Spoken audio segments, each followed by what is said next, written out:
여러분 안녕하세요. 또다시 하나님이 주신 새로운 한 주간이 시작이 됐습니다. 오늘부터 우리 날마다 또 이 한 주간을 하나님과 동행하는 삶이 되기를 원합니다. 함께 기도하시겠습니다. 좋으신 하나님 아버지, 우리의 삶을 주님께 맡겨드립니다. 주님의 인도하심을 따르기를 원합니다. 주님의 음성 듣기를 원하고 성령님의 함께하심을 우리가 느끼며 살아가기를 원합니다.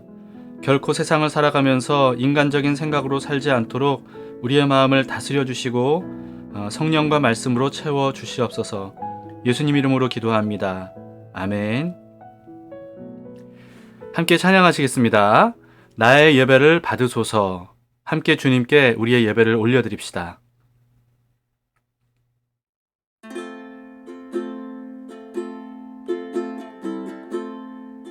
오 주님, 당신은 내 삶 구석구석까지 감찰하시며 나를 응원하시는 분, 내 길을 밝혀서 영원한 생명의 길로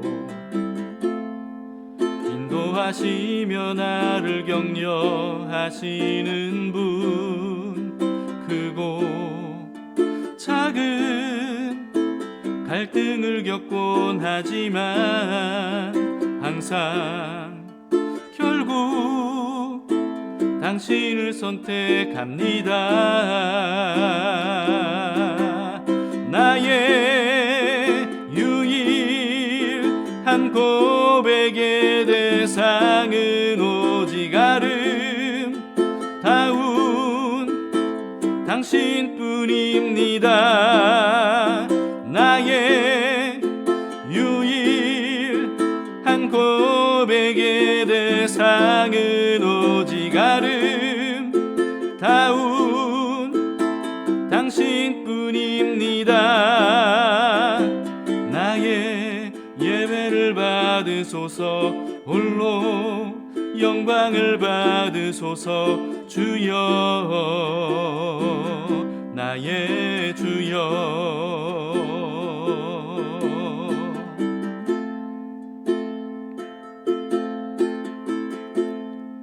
오 주님, 당신은 내 삶 구석구석까지 감찰하시며 나를 응원하시는 분, 내 길을 밝혀서 영원한 생명의 길로 인도하시며 나를 격려하시는 분, 크고 작은 갈등을 겪곤 하지만 항상 결국 당신을 선택합니다. 나의 유일한 고백의 대상은 오직 아름다운 당신뿐입니다.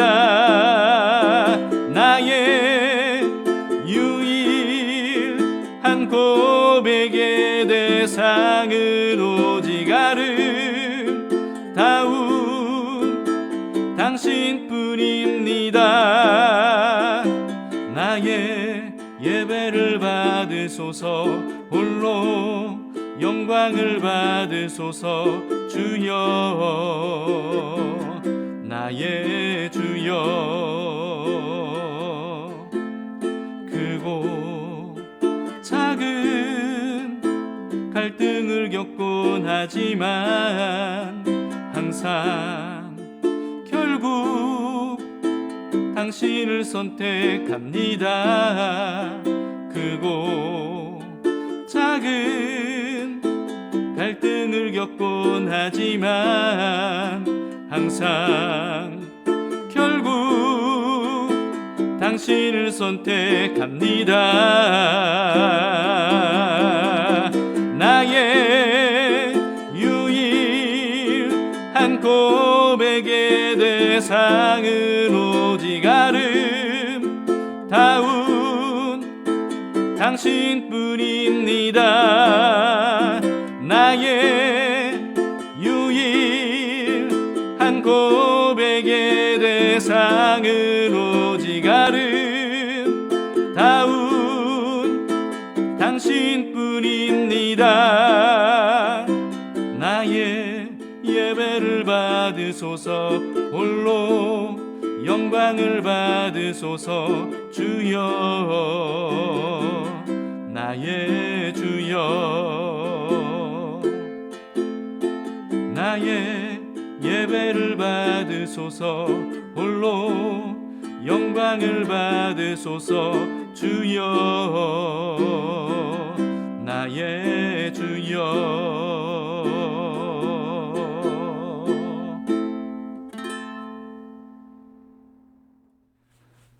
오늘 하나님의 말씀을 함께 보시겠습니다. 사사기 18장 21절에서 31절까지의 말씀입니다.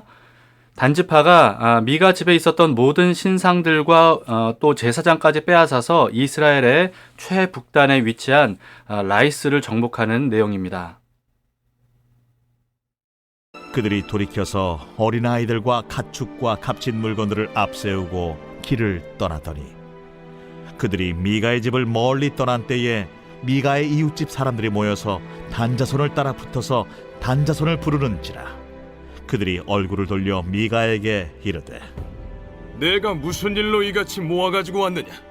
내가 만든 신들과 제사장을 빼앗아 갔으니 이제 내게 오히려 남은 것이 무엇이냐? 너희가 어찌하여 나더러 무슨 일이냐고 하느냐? 내 목소리를 우리에게 들리게 하지 말라. 누한 자들이 너희를 쳐서 내 생명과 내 가족의 생명을 잃게 할까 하노라. 단자손이 자기 길을 간지라. 미가가 단자손이 자기보다 강한 것을 보고 돌이켜 집으로 돌아갔더라. 단자손이 미가가 만든 것과 그 제사장을 취하여 라이스에 이르러 한가하고 걱정 없이 사는 백성을 만나 칼날로 그들을 치며 그 성읍을 불사르되 그들을 구원할 자가 없었으니 그 성읍이 베드로홉 가까운 골짜기에 있어서 시돈과 거리가 멀고 상종하는 사람도 없음이었더라. 단자손이 성읍을 세우고 거기 거주하면서 이스라엘에게서 태어난 그들의 조상 단의 이름을 따라 그 성읍을 단이라 하니라. 그 성읍의 본 이름은 라이스였더라. 단자손이 자기들을 위하여 그 새긴 신상을 세웠고 모세의 손자요 게르솜의 아들인 요나단과 그의 자손은 단지파의 제사장이 되어 그 땅 백성이 사로잡히는 날까지 이르렀더라. 하나님의 집이 실로에 있을 동안에 미가가 만든 바 새긴 신상이 단자손에게 있었더라. 단지파 사람들이 미가의 집에 있던 모든 신상들과 제사장까지 다 빼앗아서 데리고 가죠. 미가는 그런 뒤를 추격하는데요. 혼자서 추격할 수 없기 때문에 이웃 사람들을 총동원해서 단 자손들을 쫓아갑니다. 마침내 따라붙은 미가는요, 단지파를 부르죠. 그러니까 이 단지파가 돌아보면서 아주 적반하장의 모습을 보여줍니다. 23절입니다. 단자손을 부르는지라 그들이 얼굴을 돌려 미가에게 이르되 네가 무슨 일로 이같이 모아가지고 왔느냐? 이 내용을 보면 정말 단자손들은 조폭들과 다를 바 없는 그런 모습인 것 같습니다. 여호와 하나님을 경외하지 않는 사람들에게 남는 거는요, 동물의 세계와 다를 바 없는 약육 강식일 뿐인 것 같습니다. 약자들은 강자들에게 착취와 억압을 당할 수밖에 없는 거죠. 또 약자들 사이에서도요, 조금이라도 더 강한 사람이 자기보다 더 약한 사람을 괴롭히지 않습니까? 그런데 강자들이라고 해서 안심할 수도 없어요. 강자 위에는 또 더 강한 사람이 있게 마련이잖아요.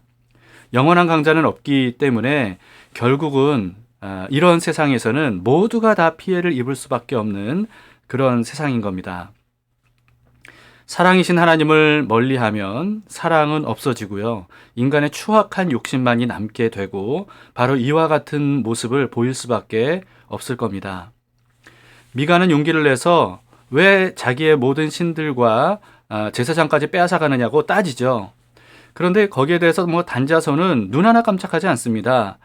이 단지파 사람들은 그때 600명의 훈련된 군인들이었거든요. 그리고 무장한 상태였습니다. 그러니까 미가가 아무리 이웃 사람들을 모아서 온다 하더라도 전혀 위협이 되지 않는 것처럼 여겨졌나 봐요. 오히려 미가를 협박하지요. 25절입니다. 단자손이 그에게 이르되 내 목소리를 우리에게 들리게 하지 말라. 노한 자들이 너희를 쳐서 내 생명과 내 가족의 생명을 잃게 할까 하노라.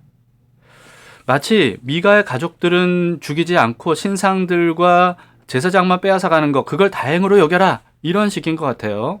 한 번 더 그렇게 말하면 모두 다 죽여버리겠다, 그렇게 협박을 하고는 가던 길을 갑니다. 근데 미가는 어쩔 수가 없는 상황입니다. 포기하고 그냥 돌아가 버립니다. 미가는 자기가 만든 신상들과 또 자기가 고용한 레위인 제사장이 자기에게 복을 줄 것이라고 믿었습니다. 그러나 제사장을 그토록 떠받들었지만 금방 배신해버리지 않았습니까? 그리고 자기들이 만든 신상들은요, 약탈자들이 그냥 어깨에 메어 가는데도 불구하고 아무런 저항도 하지 못하는 허구에 불과했습니다. 미가에게 복을 주기는커녕 자기 하나 지키지 못하는 그런 우상들입니다. 그런데 그런 우상들을 숭배하는 미가나 또 그런 우상들을 빼앗아가는 단지파나 참 어리석기는 마찬가지 아니겠습니까? 그러나 아이러니하게도요, 사람들은 이처럼 자기 마음대로 할 수 있는 신을 좋아하는 것 같아요. 우리도 그런 마음이 무의식 속에 남아 있는 것 같습니다. 그래서 어쩔 수 없이 우상을 숭배하는 게 아니고요, 자의적으로 탐닉하듯이 우상을 숭배하는, 그게 바로 인간의 어리석은 모습인 것 같아요. 그런데 우리가 무엇을 우상으로 삼든 그 우상은요, 결코 우리를 복되게 하지 못한다는 사실을 가급적 빨리 깨달아야 됩니다. 우상 덕분에 지금 당장은 좀 부유해지는 것 같고 뭔가 성공하는 것 같고 이대로 쭉 가면 평생 내가 행복하게 살 수 있는 것처럼, 그게 보장될 수 있는 것처럼 그렇게 보인다 할지라도 결국은 우상 때문에 불행을 당하고 후회할 수밖에 없는 결말을 맞이하게 됩니다. 무엇보다 우상은요, 우리를 하나님에게서 등 돌리게 하지 않습니까? 그럼으로써 영원한 심판을 초래합니다. 그렇기 때문에 아무리 좋아 보이는 것이라 할지라도 하나님보다 더 사랑하고 믿고 의지함으로써 나의 우상으로 삼으면, 그러면 그것이 나를 반드시 불행하게 할 것이다 라고 하는 이 사실에 대해서 우리는 빨리 깨달아야 됩니다. 그리고 하나님께 회개하고 돌이켜야 됩니다. 이게 바로 우리가 복을 받는 비결입니다. 미가는 그동안 신주단지 모시듯이 이런 신상들을 애지중지 모시지 않았습니까? 근데 모두 다 빼앗겼어요. 또 레위인 제사장을 마치 아들처럼, 또 어떤 면에서는 영적인 아버지처럼 그렇게 대우해줬단 말이죠. 그런데 그런 레위인 제사장도 빼앗겼습니다. 배신했습니다. 미가는 이렇게 된 상황을 재앙을 당한 것이라고 여겼을 겁니다. 여러분, 그런데 이게 재앙이었을까요? 전혀 아니죠. 그 모든 우상들이 허상임을 깨닫게 해주신 하나님의 은혜 아니겠습니까? 그래서 미가는요, 이렇게 단 자손들에게 자기가 섬겼던 모든 우상들과 제사장을 뺏겼을 때 금방 알아챘어야 됩니다. 하나님이 하신 일이구나. 때로 우리는 우리가 우상 삼았던, 정말 사랑했던 것들을 잃게 되면 하늘이 무너진 것처럼 여겨지게 되고요. 또 인생이 완전히 끝나기라도 한 것처럼 절망하고 슬퍼하게 됩니다. 그러나 그로 인해서 모든 우상에게서 벗어나서 오직 여호와 하나님 한 분만을 믿고 의지하게 되면요, 사실 그보다 더 큰 복이 없는 겁니다. 아무리 많은 것들을 잃었다 할지라도 하나님께로 다시 돌아가기만 하면 모든 것을 다 얻은 셈이 되는 겁니다. 그런데 그보다 더 좋은 건 뭐냐 하면 애초에 하나님 아닌 것들 또는 사람들을 우상으로 삼지 않는 것이겠죠. 그리고 오직 하나님 한 분만이 진짜 신이시고, 그리고 우리 삶을 인도하시고 구원하실 분임을 믿고 의지하는 것, 이것이 가장 좋은 것 아니겠습니까? 여러분, 우리가 그런 믿음을 굳게 지키고 끝까지 살아갈 수 있기를 바랍니다. 단자손은 미가가 만든 신상들과 제사장이 자기들에게 복을 줄 것이라고 믿고 라이스로 올라갑니다. 그리고는 거기서 만행을 저지르게 되죠. 27절입니다. 단자손이 미가가 만든 것과 그 제사장을 취하여 라이스에 이르러 한가하고 걱정 없이 사는 백성을 만나 칼날로 그들을 치며 그 성읍을 불사르되. 라이스 주민들은요, 정말 평화롭게 살아가던 사람들이었다고 합니다. 다시 말해서 이들은 싸울 줄을 모르는 사람들이었고요. 싸울 준비가 전혀 안 된 사람이었습니다. 아마도 무기도 없었을 거예요. 그리고 28절에는 시돈과도 거리가 먼 곳이기 때문에 어느 누구에게도 도움을 받을 수 없는 그런 성읍이었다고 합니다. 이 단자손은요, 그들을 정말 무자비하게 학살하고 또 성읍을 완전히 불태워서 그 땅을 정복했어요. 그런데 하나님은 이스라엘에게 가나안 땅을 정복하라고 하지 않으셨습니까? 그렇기 때문에 이 라이스를 단자손이 정복한 거, 이건 정당한 일일까요? 그렇지 않습니다. 라이스는 하나님께서 정복하라고 하신 가나안 땅에 속하지 않은 곳이었어요. 당연히 단 지파에게 정복하라고 분배된 땅이 아닌 거죠. 본래 단 지파에게 분배된 땅은 가나안 땅 중앙쯤에서 약간 아래에 위치한 곳이었습니다. 그런데 단 자손들이 정작 거기서는 어땠는지 사사기 1장 34절에 이렇게 기록이 되어 있습니다. 아모리 족속이 단 자손을 산지로 몰아넣고 골짜기에 내려오기를 용납하지 아니하였으며. 여러분, 이 기록은요, 각 지파가 분배된 땅을 각각 정복할 때 가나안 족속들을 다 쫓아내는데 실패했다는 사실들이 열거되는 중에 나오는 그런 기록입니다.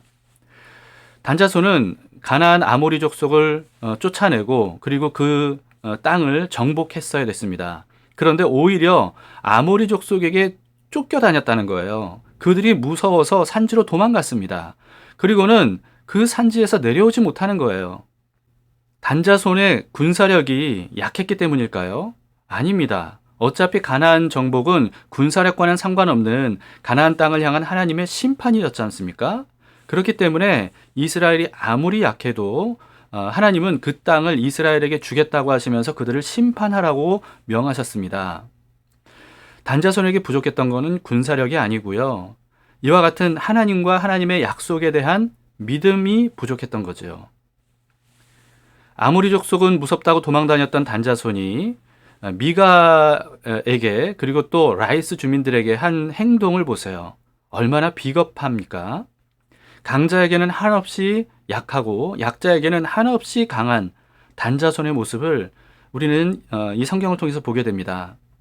오직 여호와 하나님만 경배하고 하나님을 경외해야 할 이스라엘이지만 그러나 하나님을 버리고 우상을 숭배하면 이와 같이 못난 모습을 보일 수밖에 없는 겁니다. 단자손은 그렇게 정복한 라이스를 단이라고 이름을 바꿉니다.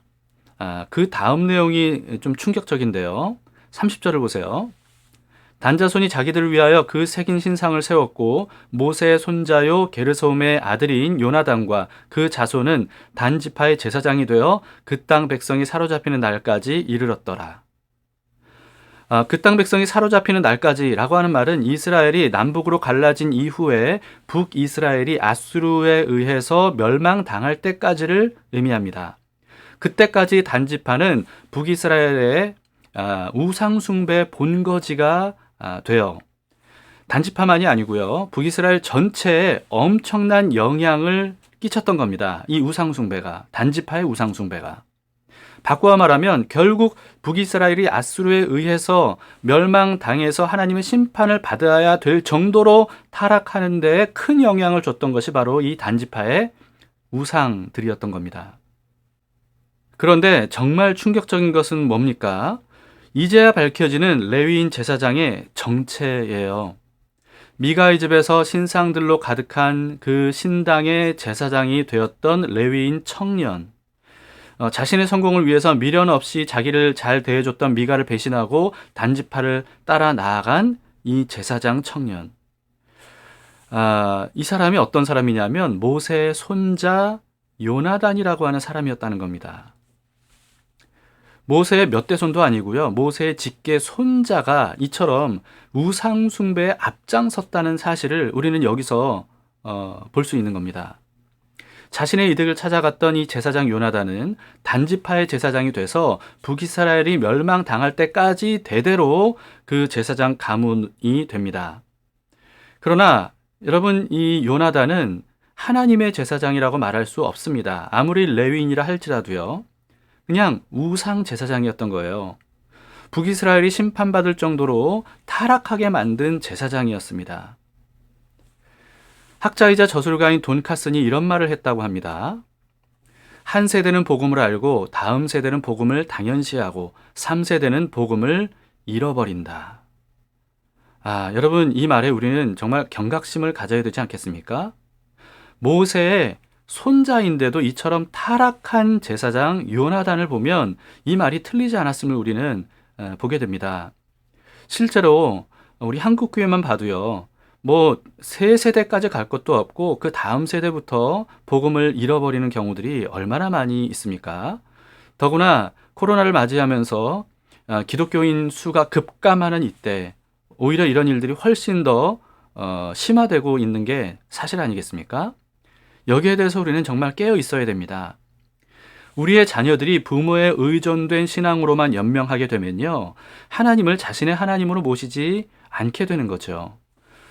우리가 해야 될 일이 뭐겠습니까? 부모로서 우리가 해야 될 일, 그것은 우리 자녀들이 하나님을 부모의 하나님이 아니라 자기 자신의 하나님으로 모실 수 있도록 돕는 것입니다. 또 교회도요, 부모의 교회가 아니라 내 교회, 이렇게 여길 수 있도록 돕는 것, 이것이 우리가 해야 될 일 아니겠습니까? 어떻게 하면 우리 자녀가 그런 마음을 품을 수 있도록 도울 수 있을까? 이것을 우리는 정말 기도하는 마음으로 지혜롭게 우리 자녀들을 가르쳐야 될 겁니다. 요나단이 모세의 몇 대 손도 아니고 그저 손자였다는 이 사실, 여러분, 이것은 이스라엘이 얼마나 빠르게 가나안화되었고 순식간에 가나안의 영향을 받아서 타락하게 됐는지를 우리에게 알려주는 대목입니다. 지금 우리의 신앙에 대해서도 우리는 결코 안심해서는 안 됩니다. 3세대는커녕 사실 우리는요, 3일만 해도 하나님을 버리고 우상에 빠질 수 있는 그런 연약한 존재, 어리석은 존재 아니겠습니까?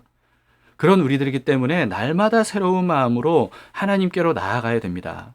하루하루 거룩한 산제사로 하나님께 우리의 삶을 맡겨드려야 돼요. 그리고 하나님을 바라보면서 하나님과 동행하는 삶을 우리는 날마다 순간마다 해야 됩니다. 그렇지 않으면 우리도 어느 순간에 나도 모르는 사이에 이전에 그토록 하나님에 대한 마음이 컸던 것을 다 빼앗기고 하나님과 멀어지는 그런 삶을 살 수도 있는 것이 바로 우리의 어리석음이고 미련함이라는 사실을 우리는 분명히 인지하면서 우리의 삶을 하나님께 날마다 쉬지 않고 올려드려야 되겠습니다. 요나단은 본래 거처할 곳조차 없이 배회했던, 그래서 거처할 곳을 찾아다녔던 그런 청년 아니었습니까? 그런데 미가에게 고용돼서 안정된 거처와 보장된 수입과 신분을 얻게 됐었죠. 그런데 나아가서 12지파 중에 한 지파의 제사장이 됐습니다. 그것도 대대로 제사장 가문이 됐던 겁니다. 미가의 집에 있었을 때와는 비교할 수 없는 부와 명예와 권력을 단지파의 제사장이 되고 나서 얻지 않았겠어요?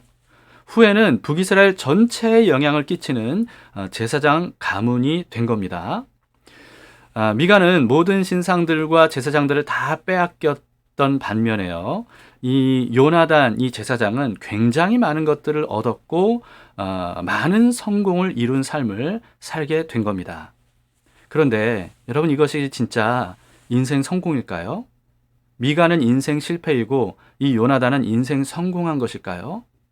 그렇게 보일지라도 사실은 요나단은 자기의 인생을 완전히 망쳐버린 것 아니겠습니까? 요나단이 죽은 후에 하나님 앞에 요나단이 섰을 때 어땠을까요? 자신의 평생의 삶을 하나님 앞에서 후회했을 겁니다. 그런데 그때는 이미 늦은 거죠. 요나단만 그런 게 아니고요, 대대로 북이스라엘의 단지파의 제사장이 됐던 후손들도 다 마찬가지였을 겁니다.